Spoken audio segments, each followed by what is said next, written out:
My name is Hannah, and this is my no-buy year.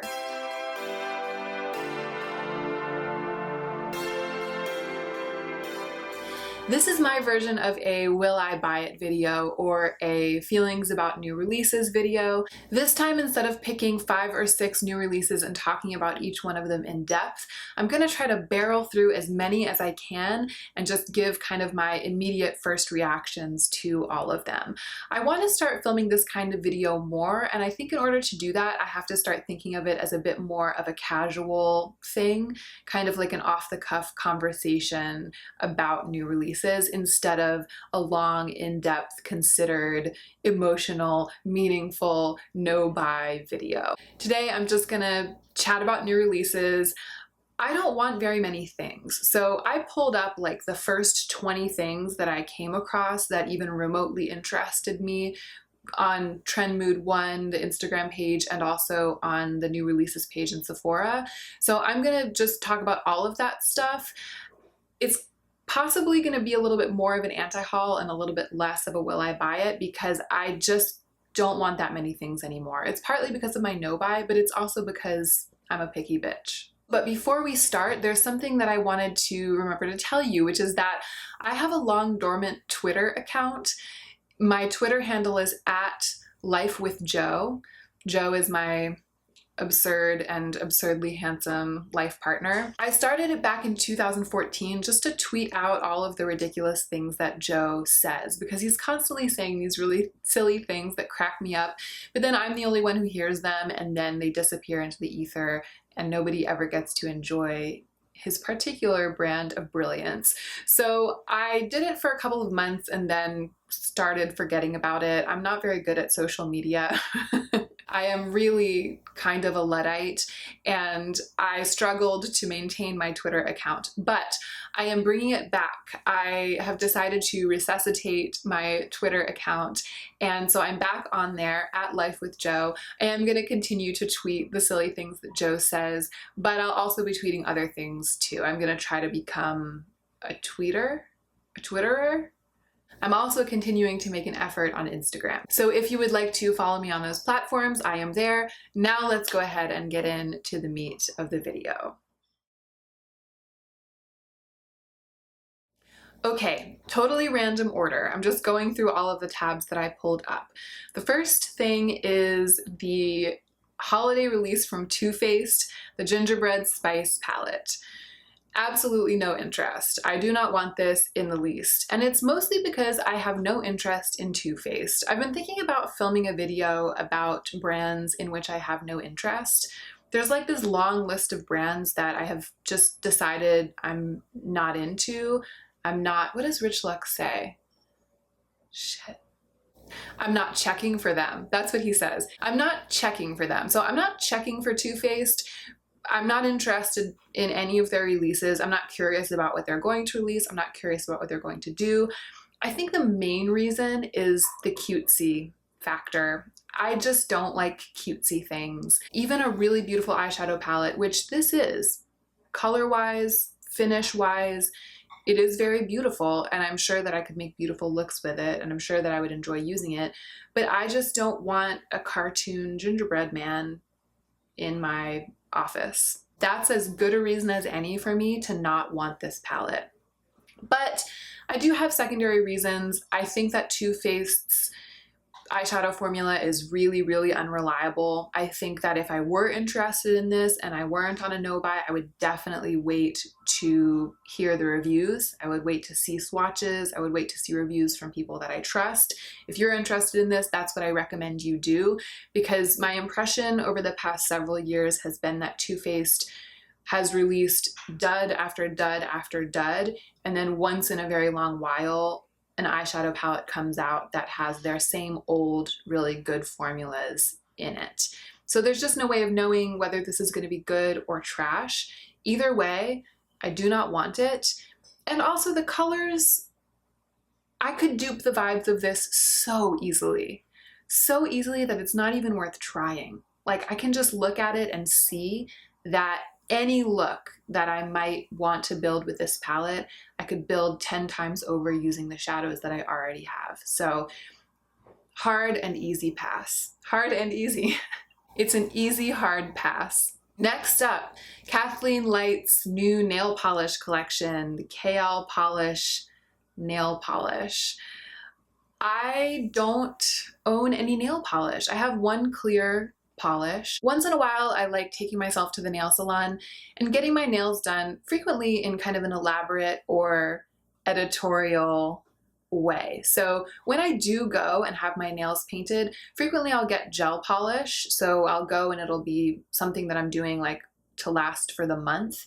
And I'll pick a color, I'll spend time picking the color. I'll pick a color that I'm really feeling, a color that's appropriate for the season. And then I'll really, really enjoy having my nails look beautiful and clean during that month. These days, I would say I do that maybe twice a year. And in between, as you may have noticed, I just keep my nails bare. I trim them myself, I shape them haphazardly, you know, I do my best, but this is how I like my nails to look. Just not too short, like you can see them. I feel like they help elongate my fingers ever so slightly, but bare and clean and just utilitarian. I work with my hands. I spend most of every day either cutting fabric or sewing fabric or typing on my keyboard or reading books. I mean, I'm using my hands, or cooking all the time.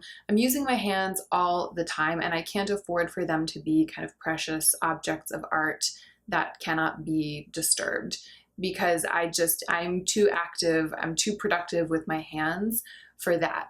I'm not going to buy any nail polish. I have no desire to buy any of these KL polishes. If I were a nail polish aficionado, I would be very drawn to the iridescent green one. I would be drawn to the taupe, the shimmery taupe, probably just those two. I think those are really pretty, but I don't want my nails to be shimmery green, and I don't particularly want them to be taupe either. I just don't want them to be painted. So this is another easy, hard pass. Ooh, have you guys seen this? Natasha Denona, the Holiday palette, the Gold Palette. My heart skipped a beat when I saw this. And the picture is so bad. You can't tell what the colors really are at all. But what it looks like to me at first glance is a Sunset palette sized version of the Star palette. The Star palette is like my makeup dreams. I'm still toying with the idea of buying the Star palette at the end of my no-buy year.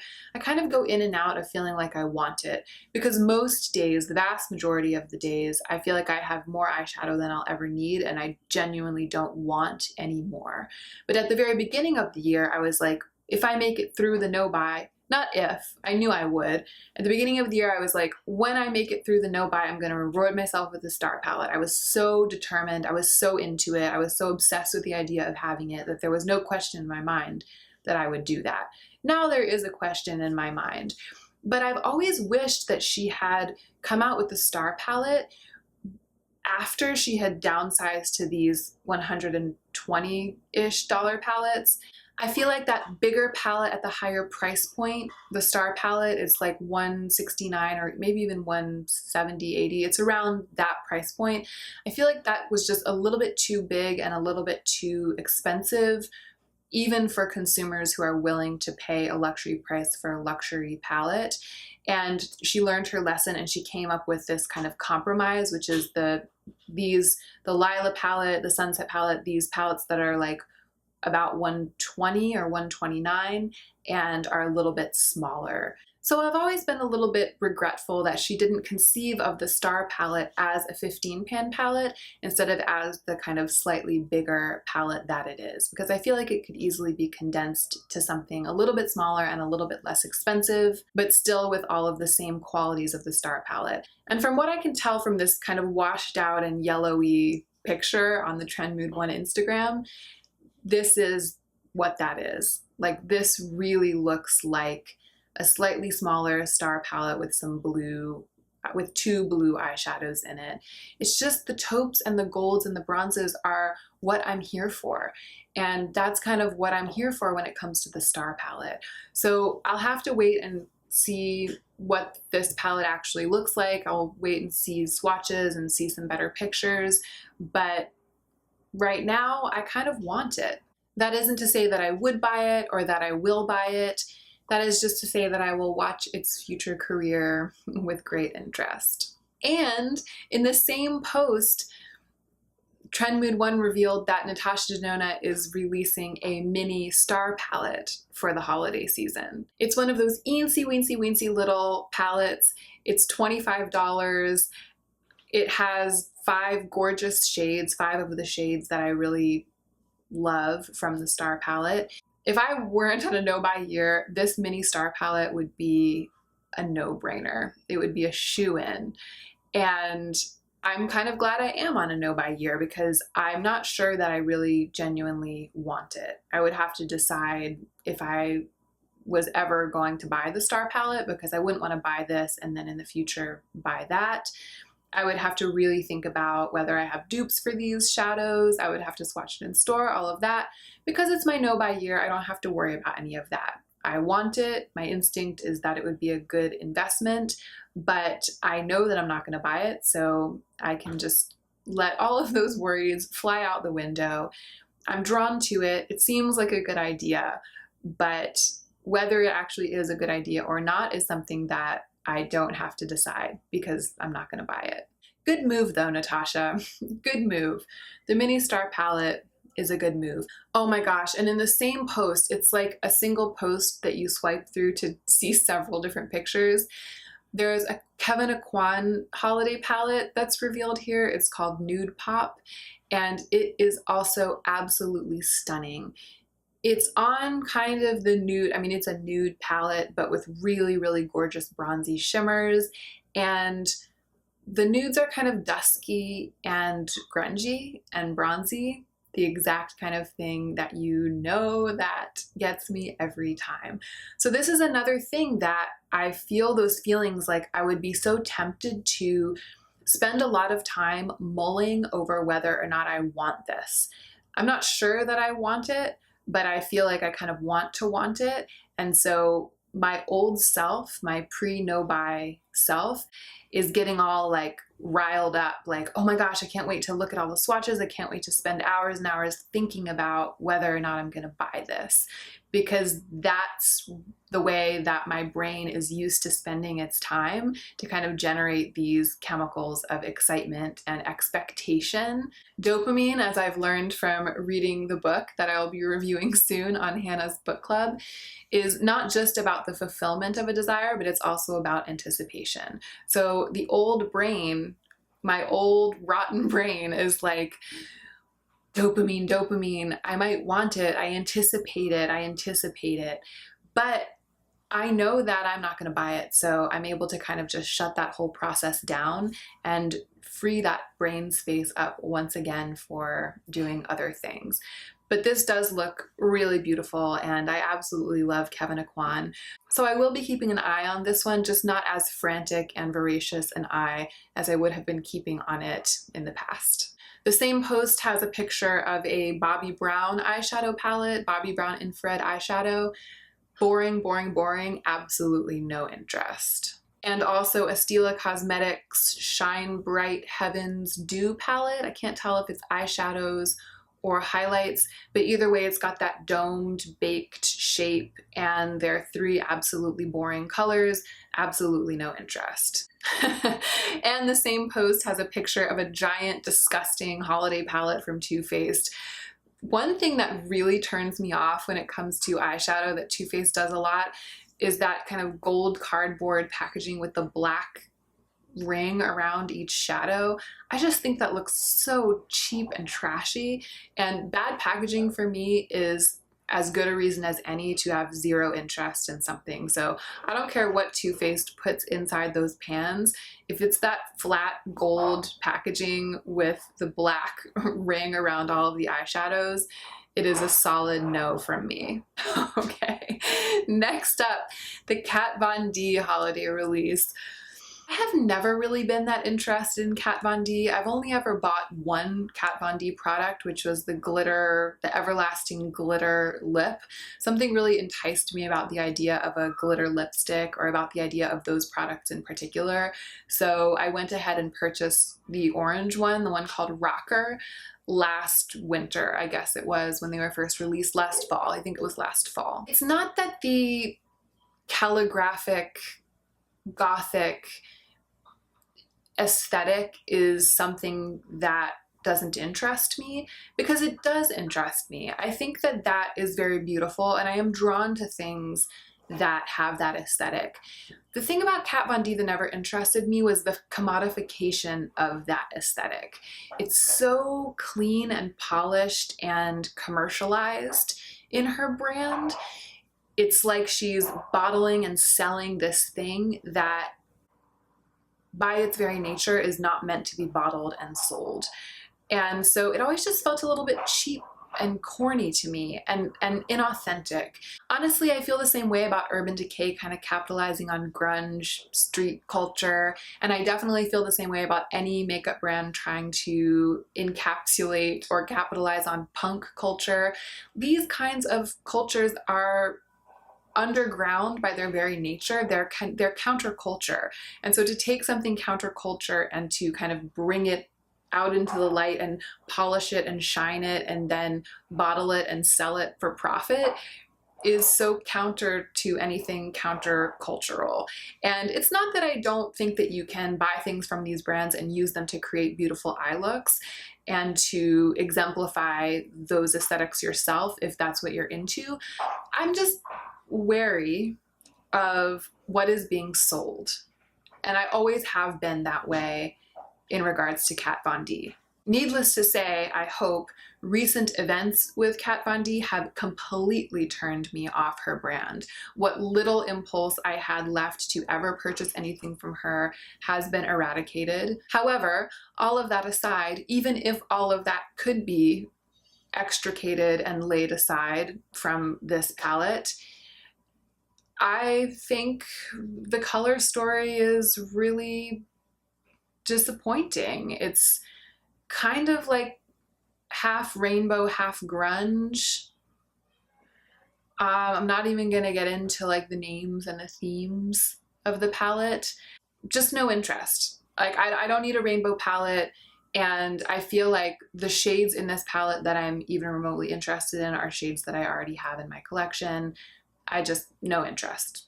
The KKW new eyeshadow palette, totally boring, totally dupable in my collection, and I'm not interested in KKW Beauty. I find there's like a weird dissonance between the aesthetic she's trying to project and how cheap the products seem. It seems like she's all about like refined, muted, sexy, editorial nudity kind of, which I'm also really into. I mean, I'm really into kind of like just a single bronze eyeshadow smudged out and like a really bronzy cheek and neutrals and monochromatic looks and all of that stuff. The color that she's chosen for her packaging, that kind of beige color, I think is really beautiful. So in theory, I'm attracted to the aesthetic of this brand. But then all of the products they're so expensive for so little product, and it's all kind of like plasticky, and you can tell that even though they've made an effort to elevate the aesthetic of the packaging, it's all still really cheaply made, and then the prices are really high. So it just doesn't ring the bells. It's like it's trying to ring the bells, but the bells aren't ringing.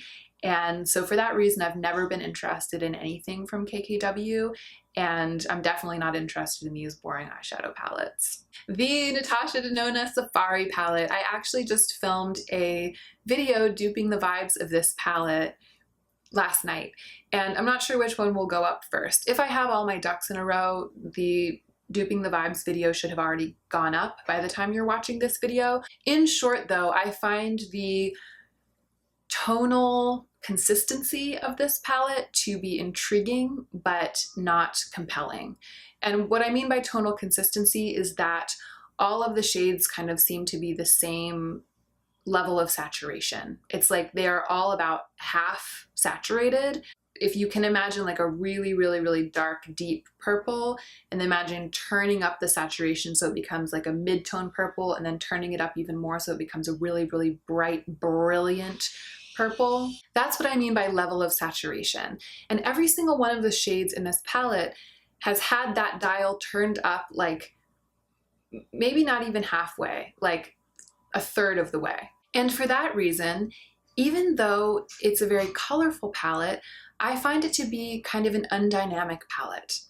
There just isn't very much range because there isn't any tonal range. And actually, I didn't say this in my Duping the Vibes video, but I found that to be true when I was duping the vibes of this, because all of the shadows I was picking from my collection were shadows that had the same muted tone as the shadows in this palette, because I was trying to dupe the vibes of this palette. And so both of the eye looks that I came up with ended up being kind of flat, kind of tonally flat and monotonatic, not monochromatic, but monotone in just the level of saturation. And I didn't really like that. I didn't really like working with only this tone. I'm intrigued by it, but I don't want this palette at all. And duping the vibes of it made me even more sure of that fact.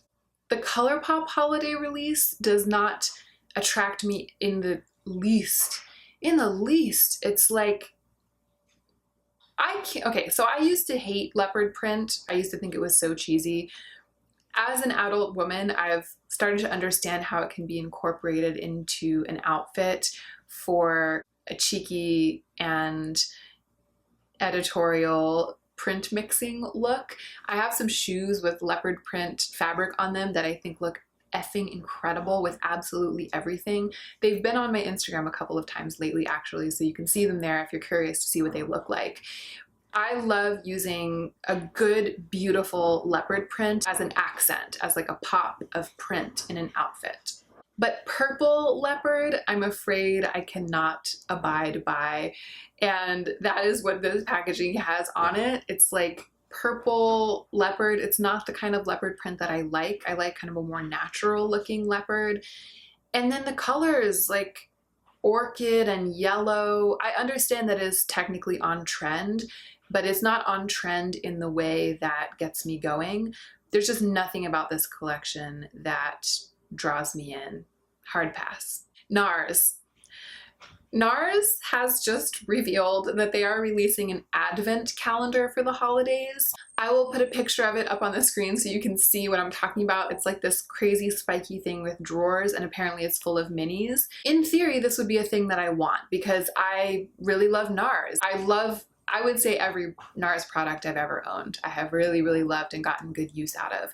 So you would think that I would want this little advent calendar from NARS so that I could open it over the course of the holiday season and sample a bunch of their products. But you would be wrong. I do not want a bunch of little sample sizes of products, even of NARS products. It's basically like a one-time only NARS subscription box. That's basically what this advent calendar is, and I do not want it. The Huda Beauty Obsessions eyeshadow palettes that are geologically themed, the Precious Stones eyeshadow palettes is I think what they're called. Huda Beauty is another brand for which I am not checking, as Rich Luck says. I am not checking for Huda Beauty. I'm not curious about what they're going to release. I'm never intrigued by any of their releases. I never feel compelled by any of their releases. For a while, I was sort of interested in the Desert Dusk palette. That was something I actually think I had on my birthday wish list. But overall, the aesthetic of the brand doesn't really jive with me. I've heard mixed reviews of the eyeshadow formula. I have absolutely no reason to want any of these mini palettes, and I don't want any of them. The Urban Decay Naked Cherry palette. No interest whatsoever. If you asked me to conceive of the least attractive eyeshadow palette, the least interesting, the least compelling, this is what I would come up with. I would be like, first of all, it would be in the naked palette format. That really has no interest for me. And second of all, it would be a bunch of muted mauves. There would be no black in the palette, so no chance of getting a deep smoky eye. and all of the colors would just be incredibly boring and dupable. I have every single one of these colors like 3 times over in my collection. These are the colors that I'm going to be purging from my eyeshadow singles when I go through and do my eyeshadow declutter. It is literally the last thing that I want. No interest. And Urban Decay, what were you thinking? What were you thinking? This mystifies me. I mean, genuinely. And the other thing is, cherries, there's no color in this palette that is the color of a cherry. Like any cherry, white cherries, red cherries, black cherries. Cherries are gorgeous, and there are so many incredibly beautiful colors that cherries could inspire in eyeshadow. Show me a cherry that's any of these colors. What were they thinking? No. I don't just not want this. I am genuinely mystified by this release. It almost seems like a hoax. It almost seems like an April Fool's joke. I know it's not, but that is how it feels. So the next thing up is the Charlotte Tilbury Pillow Talk bundle.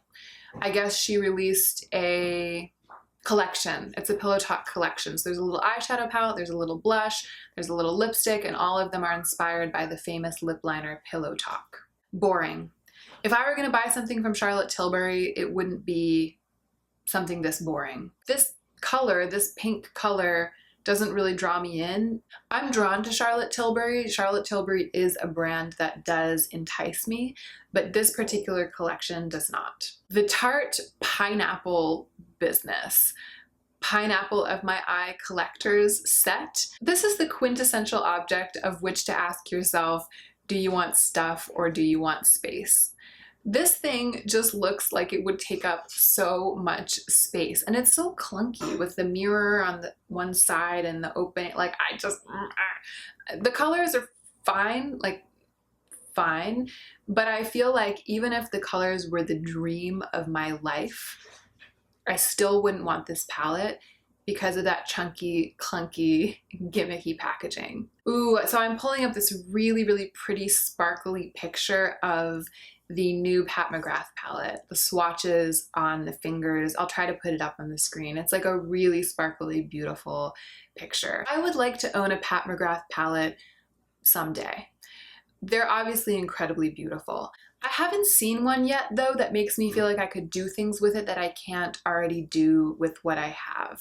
And I think I could probably dupe the vibes with this one too. The shimmery shadows look undeniably spectacular. Like they look like they might be the pride and joy of someone's collection. And I could see myself acquiring a Pat McGrath palette like this at some point in the future in order to acquire some of those shimmery shades and then having them become some of the favorites in my collection, having them become my pride and joy. I could see that happening someday.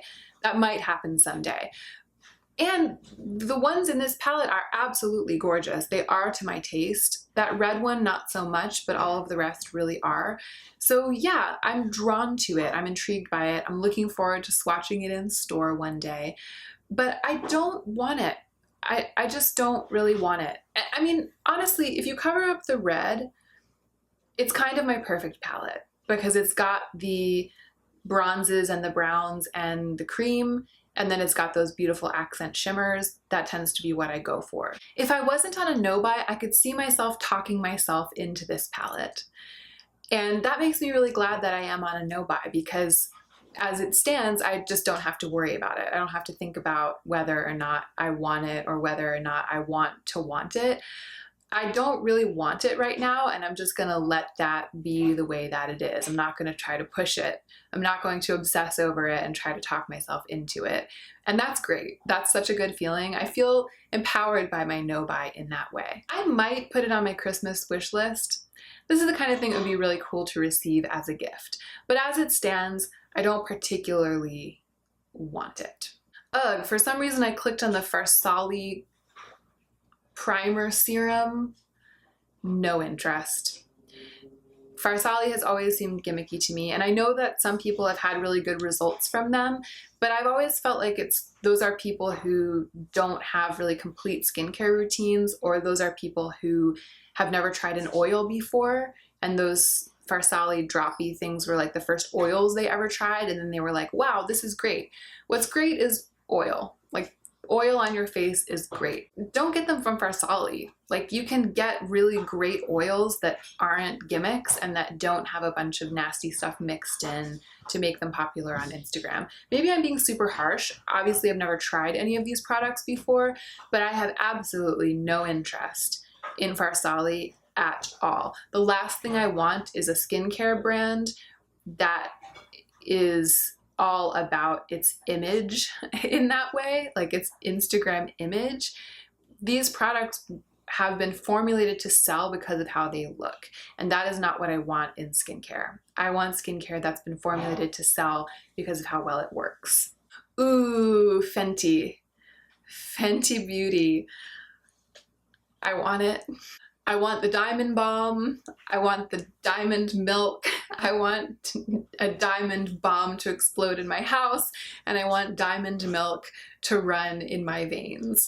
This release has got me good. I want it. It is on my wish list. It's on my Christmas wish list. It's on my probably will buy it on the 1st of January list. I don't know what's really going to happen, because I'm going to segue from this project, the No Buy Year, into another project that also requires very, very careful consideration about products and whether or not I want them or I'm going to buy them. So I can't say for sure that I'm going to rush out with abandon on January 1st and buy the Diamond Milk and the Diamond Balm.